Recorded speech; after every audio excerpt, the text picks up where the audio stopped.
Everything that I say in this video is purely my opinion. You're still free to have your own opinion. Let's go. Jujutsu Kaisen is one of the most generic anime I have ever seen in recent years. I don't know, I think shonen is never going to be original. I mean, people are always going to compare it to something, and it's like not like Jujutsu Kaisen's gonna escape it just because the fans attack people for it. But you get my point. Shonen's just never going to be original. It's something that just can't, because it reuses so many tropes. Trying to create something new is sort of scary for new writers, I guess, because they want people to read their story. And shonen tropes have been like, if anyone sees a shonen trope, they're immediately interested. So anyways, they just follow the same trope and we end up having the same story but with a different camouflage, and that's basically what Jujutsu Kaisen is. I mean, it does have some few things that are different, but yeah, that's it.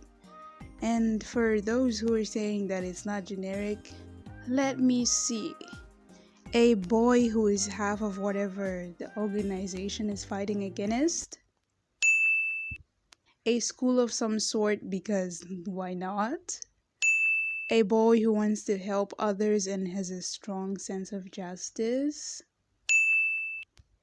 A character that dies in episode 1 but somehow becomes the character's biggest source of motivation. A tournament arc. Lots of side characters that have one defining characteristic. An overpowered sensei that acts aloof. A poorly defined power system so the characters have excuses to do cool shit. Lots of cool sounding women on paper but never actually do shit. Characters getting powers without doing anything to earn them. Some cool edgy stuff to make the anime look mature. Pretentious dialogue to make the characters sound smarter than they actually are. Some good animation to hide the fact that the characters just talk and do nothing else outside of fights. This show is hella generic, but that's totally fine. Being generic is not bad. It's the people who say that Jujutsu Kaisen is not generic when it is generic. We've seen this stuff I've mentioned above like so many times. People who call Jujutsu Kaisen original probably haven't seen enough anime, or they just, I don't know, maybe it's like that one anime they just happen to really like and don't notice the similarities to like other shows. I mean, you don't have to compare and contrast every show, but like, it's pretty generic. Even though JJK is generic, I do think the show does some things really well, like the demon inside boy trope. It's overused, but I think Sukuna is definitely one of the best from that trope. Definitely. He's legit the best character in Jujutsu Kaisen, so of course I'm gonna think that. Hail Sukuna! And even though domain expansions are technically territories in Yu Yu Hakusho and Fate Reality Marbles in Fate, they're still cool AF because they're still relatively new and haven't been overused yet like some of the other stuff in this show. The soundtrack for this show is definitely good. It's definitely really, really good. The animation is good, but I wouldn't say great. It does have some outstanding moments, of course, because, well, MAPPA went all out. But otherwise, the consistency is not okay. It's like it's good in one moment, then it looks weird the next. That's where my praises end. This show is kind of boring, and look, being generic doesn't mean you can be boring too. The characters get introduced into the plot and become a part of the story without actually having proper introductions. This sort of makes it hard to build tension since no one cares about the characters in the first place. I sort of applaud older shonens for introducing important characters episodically because it helped ground the characters with the viewer, and the characters that didn't get introduced were background characters and were stale until they were necessary. In Jujutsu Kaisen, you could say that's the case, but whereas those shonen left out some characters out of the action and fleshed out the ones in the action, Jujutsu Kaisen characters aren't all fleshed out. Like, even the main characters aren't as fleshed out as, well, any of the shonen protagonists would have been by episode 24, and I think that's kind of disappointing. The thing is, Jujutsu Kaisen introduces characters and then just leaves them all in the plot, and it does get really annoying. It happens throughout the whole show. I mean, you could say the exchange event fleshed out characters, but the basic characterization that happened in the arc was what was supposed to happen when we got the characters. It's not like it was proper characterization either. Most of it happened with a backstory. Todo and Hanami are the only characters that feel like characters to me now, and I personally don't think we needed to see Todo's backstory because his character was already defined well. I think the backstory could have been saved for another moment. It just didn't fit with what he was doing. And some of those backstories, they weren't that bad. It's just that I didn't care for the character, and their backstory was supposed to get me to when it didn't. A backstory should be given to the characters after we already know what they're like. Adding a backstory when there is no character foundation is like throwing cement without bricks on. It just makes the story seem sort of cheap, and sure, it might get gooder later on, but if it's not good from the start, it isn't a masterpiece like people are saying it is. Look, in Naruto, the characters' backstories are given when they already are characters. I mean, except for Naruto and Sasuke, but they're main characters, so it doesn't matter when we get theirs because we're always gonna be with them, so they're always gonna be, more fleshed out. But for the other characters in Naruto, they have a character first, then their backstory just adds more to their character. When there's a need for a backstory, that backstory becomes good. Like, look at Todo's backstory, for example. Like, that was so unnecessary in his whole fight. Why was it there? Did it add any insight to his character? It sort of didn't, because I don't get what the context behind adding his backstory there was. And then Maki and Miwa's backstory was so interesting actually, but I just don't really like them as characters enough to care. But I did have a moment where I sort of felt some tears about to drop, when her sister was scared, because that was really cute. I'm sorry, like, it was so cute. Oh my gosh. But whatever, it didn't characterize them anyways, but the backstory was really good compared to Todo's backstory, which was so bad I can't. My god, Yuji Itadori is by far one of the worst protagonists I have seen in a shonen. He is boring, and why? Because in an attempt for a realistic protagonist, Itadori just becomes a normal person, but more boring. He just wants to help people, he has no proper goals in life, and the main reason for a story happening is conflict. This story rarely has narrative conflict, i.e. a character wants something but the antagonist also wants the same thing and they clash. Itadori doesn't have a goal like that. Look, there's some protagonists, like for example Soma from Food Wars. He's legit one of the chillest characters out there. Yo from Shaman King, he's legit one of the chillest characters out there, but they all have goals. You can have a chill character that's fun and interesting, and what makes them fun and interesting is their drive to get their goal even when they're chill. The pacing in this show is really weird. Up until episode 5, it was really fast, and then the arc that follows is extremely slow, that focuses on mainly build-up, but no payoff.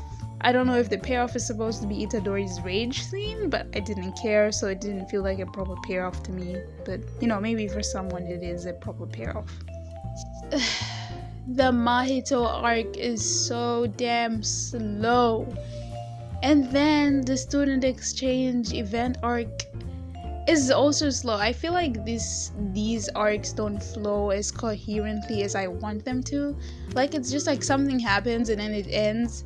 But it's not like it ends completely. It just ends... Wait, let me just put a video up here explaining what I mean. What's so frustrating, right, is like, well, that question doesn't feel answered to me. It doesn't feel like it's over and we're past that. It just feels like we've stopped addressing it for now. It just ends. And then that's it. We never like finish it. I guess you're gonna probably finish it later on. But the thing is, if your story is this weak when you're starting out, I don't know. I'm not interested. I mean, I heard about the calling games, which I do want to read, but I don't want to have to face these boring characters. I don't want to.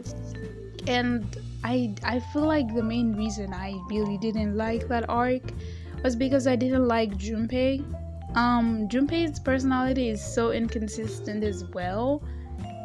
And look, Junpei can have I think people are very complex and they can have many sides to them, right? But in anime, I think it'll be best to start with a one-dimensional character, then slowly build up from that. Like, for example, the character can be extremely angry, extremely loud, and then as the show goes on, they start doing things that sort of show you that they aren't just extremely loud and extremely brash. That was just your first viewing with that character. And you find out they actually have a softer side, they're actually nicer. They just don't like, showing that side because, they don't like being emotionally weak. You can do that. But in Jujutsu Kaisen, it feels like Junpei is really edgy one moment, he's saying some annoying preachy stuff. Then he's a goody two-shoes, then he's shy the next, then he's angsty. Bro, I can't stand his inconsistent personality. It's like pick at least 3 things for your character to be. It would be best if you pick one at first, then slowly expand on that. But Junpei just feels like different characters whenever he's on screen. It's like, am I seeing the same character or is it someone else? Then there's the shameless exposition in this show. In episode 6, Gojo is explaining his entire character in a place that's the least memorable, where no one actually asks. Like Idichi was in the same room with him, he didn't ask. He's literally like, ask me, like, what? That was such a bad way to give exposition. It was so blatant that it was hard to miss. Like, I prefer not knowing that I'm getting exposition. When I start to notice what you're doing, it gets really annoying and hard to focus. And most of these characters do this. No one asks them anything and they just say shit. No one asked. I literally just be like, who asked? No one is talking to you about this. Why are you bringing it up? Like Nanami explaining his powers to Itadori felt out of place. I know when they explain their powers, they become stronger, but look, the thing that they were fighting was like a low-level curse monster. He didn't need to enhance his powers or anything to defeat it. He could have just killed it with his normal powers. He didn't need to explain it. And I have a question about this for the JJK fans. It wasn't answered in the anime. If they speak their powers out loud and get stronger, does the strength of the technique get stronger entirely, or does it just get stronger against that person that they're fighting against? Like, I mean, does it actually stay strong? and it keeps getting stronger. I don't know, it's confusing. And then there's a scene where Miwa explains how the school system works, the system where you get recommended by your professor, to go to a higher grade or something. Anyways, she literally explains this to Maki, who's literally been in a school for a year. She should know this. I think Maki definitely knows this. She even starts a sentence with, when. Like, if she knows, then why are you explaining it? Just say, I want money. Also, I don't know if the students in this school actually get paid for Jujutsu, to kill sorcerers. Itadori never gets money. I don't know, it's never explained. Stuff just happens in this show. Like, I get it, Miwa wants to become, rich, but is she saying this because she's in this school, she's training so she can be a Jujutsu sorcerer later on, or she actually gets paid? Another question, do the people in this school actually go to school and learn stuff like maths and English? I mean, Itadori quit his school and I don't know what he does now. I don't know what they do outside of fights. It's never elaborated upon. All these problems aren't as prevalent in the manga because you choose how fast you stay in a scene, and you won't even have time to think about these things. In the anime, you have a lot of time that just feels like characters talking. All they do is talk. Look, if you don't think too much when you're watching this show, it's pretty easy to enjoy. But then when you start noticing the inconsistencies, it starts to get really hard to watch this show in peace. The power system is in between hard and soft, so the rules aren't that well defined. And many of my friends who like this show say that they had to watch videos explaining how the powers work. So it's not that simple for people saying it is. It really isn't. If you think the power system is clear and, well, please answer these questions. Who can use the magic?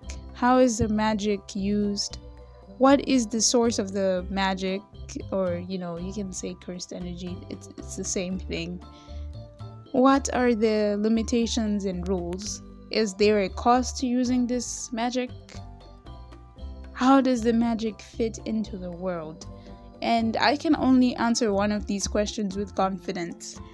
The source of the power is negative energy. Negative emotions from humans creates a cycle and it goes in the air, and sorcerers use that cursed energy. Right? I really don't know what Itadori wants in this story. I mean, I know that he does want some friends, he does want some company when he dies, but that's not a proper goal for a story. That's something that everybody wants in life. I think people need to know the difference between a goal and something the character it's something that everyone wants. I'm pretty sure Gojo wants to end up with friends when he dies. Like, what? That was such a I don't care. Itadori is just coasting in the world that he is in. If he wasn't the main character, I doubt anything would change the story. The characters are automatically buddy with each other. The conflict we get later on is Itadori trying to kill Mahito, but since I didn't care for Itadori in the beginning, I found it hard to care for this one conflict. He's basically Deku without the crying. Both of them are bland, but at least Deku from season 1 had tenacity towards his goal and achieving it. I was hooked into the show. Can't say the same anymore, but whatever. Itadori has one rage scene that's literally a ripoff the Chimera Ant arc rage scene. And the thing is, it doesn't take the good things from the Chimera Ant arc rage scene. The reason Gon's anger was scary was because the whole show he seemed nice and I had grown attached to him. His anger came from when a friend of his, a father figure, was murdered. With Itadori, his anger legit came from a dude he had just met 30 seconds ago. Like, what? I didn't care. I didn't like Junpei. Look, the audience met Junpei before Itadori did, so But the thing is, Itadori's reaction sort of mimics that of a viewer. Like he wasn't with us when we were learning about Junpei, when we were finding out about his hardships. No, he just meets him for 30 freaking seconds. They talk about a movie. They eat dinner together. I don't know. It's probably it'll all happen in an hour or something. And that's it. And his anger came from when we had just started to get to know him. It's only been 12 episodes, and it's hard to care for such an important event when I didn't have time to care for the character. I mean, the show might be going for what happens when a good guy starts to become broken as more of his friends die, and then he becomes depressed, and then he becomes dark, and then he has to sort of find someone who can help him. I don't know. He's gonna be really angsty. I just know that. This can be totally fine, but since the event that tipped the dominoes wasn't founded properly, the rest of the outbursts just seems sort of angsty and broody to me, making me hate him even more. His personality is also very inconsistent. One moment he's a childlike character, and yeah, I actually like this version of him, and the next is a loud shonen protagonist, and then the next is angry and angsty, and then he's chill and acts like he's the mature teenager. He also gets random boosts of power by talking to himself. Well, the women. The JJK fans made it a statement that Jujutsu Kaisen has the best women in shonen currently. But that's obviously a stretched lie to make the show sound better than it actually is. I don't know where people got the idea that to have good female characters, they must be masculine, must be able to fight, and they can show skin. Women in Dragon Ball are not even as powerful as the men in the show, but they offer so much to the show. Chi adds conflict when she doesn't want her son to go do dangerous shit, and she's a relatively good mother, and people give her too much slack for it.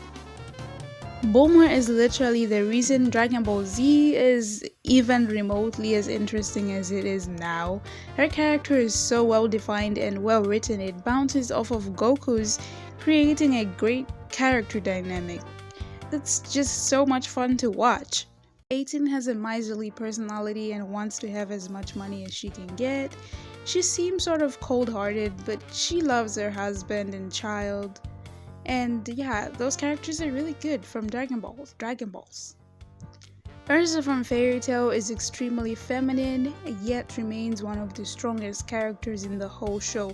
She isn't heartless either, she is a well-defined character with flaws. None of the women in Jujutsu Kaisen can scratch the characters I just mentioned, and even the women in Black Clover sort of beat the women in Jujutsu Kaisen. In Black Clover there is a variety of women, and I love that.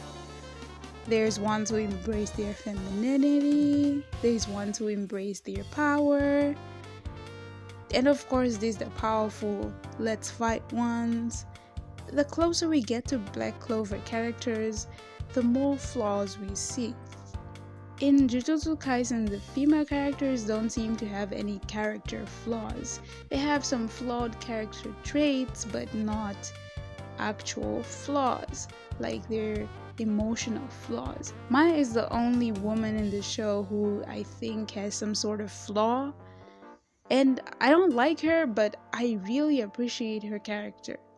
And I know I'm probably gonna get hate for saying this, and I don't care if she's better in the manga, but Nobara is basically a Sakura 2.0.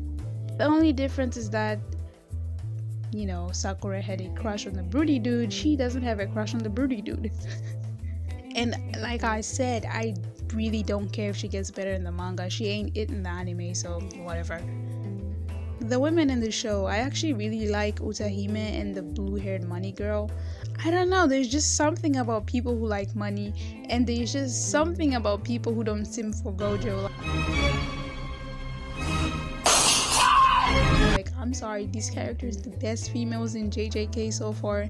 I mean, I haven't seen them do anything surface level wise. They're really interesting, so I hope that when we get their story as to why, you know, they do stuff, it will be really interesting. You know, their character actually has some sort of setup, so when we get those stuff, it won't just feel out of nowhere. People need to stop acting like having female characters in the show automatically makes the show good. I'd rather watch a show without main female characters if they aren't going to be as well written as the men in the show. Hunter x Hunter doesn't have any main female characters, but the ones in the show are so well written and legit trump all of Jujutsu Kaisen's female characters, no questions asked. And they don't even need backstories to do it. Random stuff that I noticed when I was watching this show.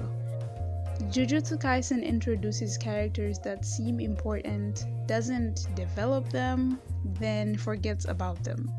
Ijichi, the principal, Nanami, Ino-kun, who's never seen again after he's introduced. The bare bones characters make it extremely hard to care for the plot, which I don't think the show actually has. It's definitely not a show to find Sukuna's fingers. None of the main characters are that keen on finding them. And a lot of writers think of a story as if it's a series of events happening to the protagonist. But really, you want to think about story as a series of events that the protagonist drives forward. It's true that lots of things are going to happen to your protagonist, and a lot of those things are going to be outside of their control. But the protagonist should be the primary driving force behind the story. The story shouldn't be possible without the protagonist's proactive behavior. That's what takes a protagonist from just a side character or a minor character. When the protagonist isn't being proactive and isn't striving towards a goal, it's very likely for the protagonist to start to become sort of a helpless victim. And a lot of the time, the writer will get this sense that there's not enough drama, there's not enough going on in the story, and so they'll keep piling on more and more hardship. So the character will be hurt and injured and abused and bullied, and it will go on, and all these negative things will happen.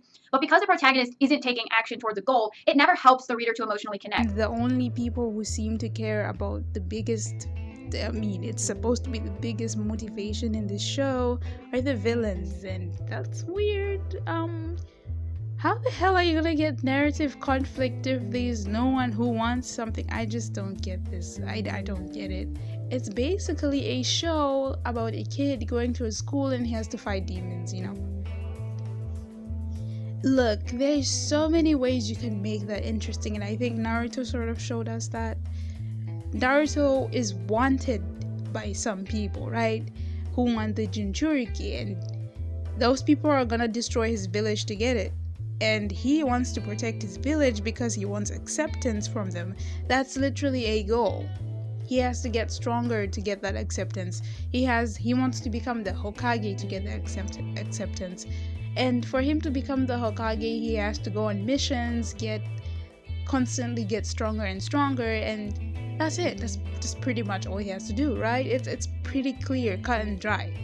In this show, I don't know what Itadori wants. I really don't know. What does he want? You can't tell me you want to be surrounded by friends when you die. No one wants to die alone, okay? That's just an everybody thing. He's such a boring protagonist, and I don't care what anyone says. Just because his show doesn't mean he's a good protagonist. Would you stop thinking about what everyone wants? Stop thinking about what I want, what he wants, what your parents want.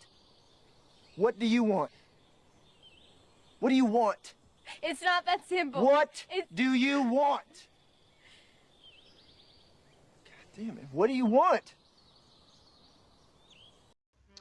I thought the show was okay. It was like around a 7.5 out of 10 when I first watched it, and I thought it was fine. And I said this to the internet, and then they started harassing me for, you know, a 7 out of 10 show at the time. I changed my score, obviously. Anyways, this whole video was to get revenge on these bitches. I was so mad. Anyways.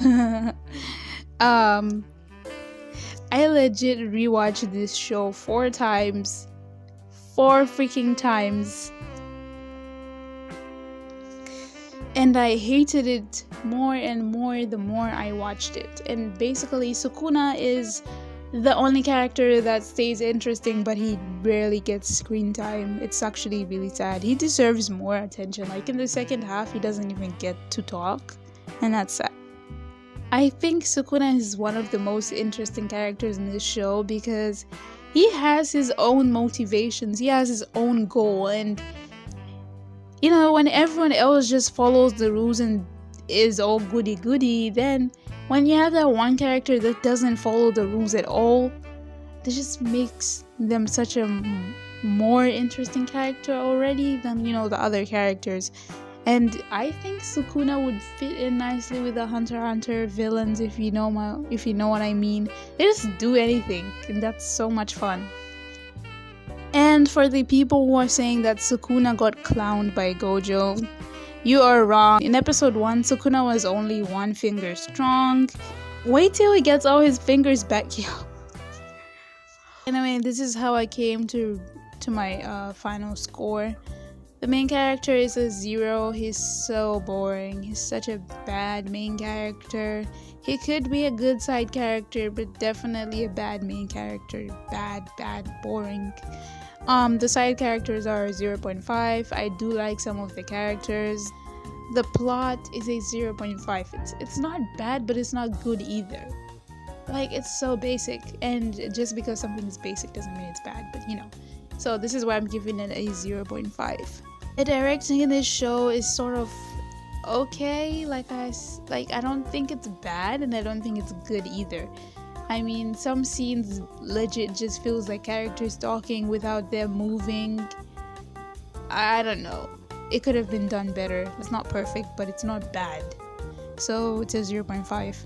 The consistency in animation is a 0.5. Some moments looked ridiculously bad, and then some moments looked really good. And it's not perfect, but it's not bad either. The voice acting is a 0.5. I didn't like Maki's voice. I didn't think it fits in with her character, and I think every time I hear Geto talk, basically I automatically hear Gojo, and it's weird. So I think maybe his spirit voice should have been Geto's. The soundtrack is a 1. It's very good, so definitely a 1. It's perfect.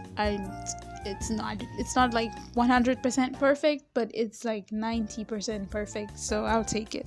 The character designs look outstanding. I have no problems there. It's all good. I mean, Jogo is the only ugly person in this show. Whatever. You know, his character is pretty marketable. You know him when you see him. He ugly, but you know him. The lighting and the background change. Thank God this show chose not to be like My Hero Academia and just stick to one setting.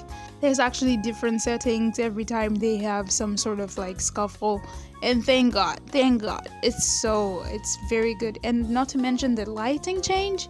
This show has a range of lighting change like you don't see in a lot of shonen, and I really appreciate that. Thank God they did that. That's amazing. I like it when the characters actually are shown in different lightings instead of just always being in the light. Genre-wise, it's definitely a 0.5. It's not perfect in any of the genres that it's a part of, but it's not completely bad either. It's just okay. It didn't do anything unique, so it doesn't make it bad. It doesn't make it good either. So it's definitely like a 0.5. The total score is a 6 out of 10. I've had it. It's okay. Okay, like, okay, I gotta tell somebody about it. No, like, it's like okay as in like, you know, just something to satisfy your taste buds at the time. Get some experience for your taste buds. I totally feel that now. So satisfying. It was fine. Oh, like fine dining. Definitely not fine dining. It's okay. It was okay. No, it's not okay. It's not okay that you don't think it's great, because it is great. It's great. It's literally okay. And okay stands for outstanding, coming everywhere. It's trash, okay? I'm gonna be real with you. That shit is fucking garbage. It is filth. It is fucking sewage. Stop trying to convince me that it is good, because it is not. The burgers are garbage. Who's paying you to say this? The buns get soggy. Did you have the spread? The secret sauce? It's Thousand Island in a Go-Gurt package. It is just Thousand Island. That's not the point. It's fucking good. No. And the iceberg. I don't know what I'm gonna be doing with this channel. Let's see where I go. I think I'm gonna be doing anime reviews and movie reviews, since that's literally what I've been watching my whole life, you know. Finally made a channel to talk about the shit that I like, bro. Anyways, bye. I'm trying to avoid any sort of contact with my eyes with this thing, but it's so bright and yellow. I can't look.